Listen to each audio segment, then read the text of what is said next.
क'क्राझारनि डीजे एन्टारप्राइजआव कालि फुजा फोरबोनि क'क्राझार सोहोरनि जीडी र'डआव बौ बाजारनि खाथियाव डीजे एन्टारप्राइज मुंनि टीवीएस सरमआव धामाका अफार सोलिगासिनो दं।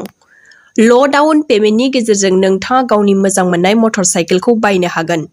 मोनफ्रोमबो मटर साइकेल बायनायजों लोगोसे 5 लिटार पेट्रल आरो गंनै हेलमेट बेसेन नाङाजासे होनाय जागोन। नेम आरो सर्त महरै 5.5 जौखोन्दो सुतजों 10 दाननिफ्राय 60 दानसिम दाहारफोरखौ लानो हागोन। जुदि नोंथाङा जोबोद बाङाइ सुतनि गेजेरजों गंसे मटर साइकेल बायोब्ला नोंथाङा गोरलैयैनो बाङाइसिन फोरमानलाइफोर लानानै टीवी श'रुमाव फैनो हागोन आरो रांखान्थिनि गेजेरजों गंसे मटर साइकेल बायनो हागोन। बांसिनै मिथिनो थाखाय नोंथाङा 700211955486 60031317778 आव जगाजग खालामनो हागोन आरो 8822434311 आव जगाजग खालामनो हागोन। क'क्राझारनि डीजे एन्टारप्राइजआव कालि फुजा फोरबोनि क'क्राझार सोहोरनि जीडी र'डआव बौ बाजारनि खाथियाव डीजे एन्टारप्राइज मुंनि टीवीएस सरमआव धामाका अफार सोलिगासिनो दं।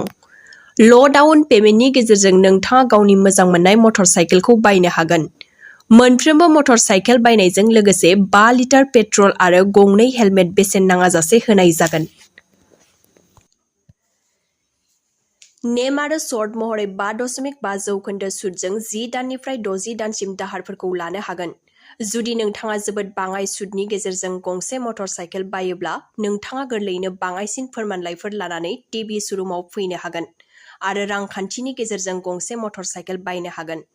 बांसिनै मिथिनो थाखाय नोंथाङा 700211955486 60031317778 आव जगाजग खालामनो हागोन आरो 8822434311 आव जगाजग खालामनो हागोन।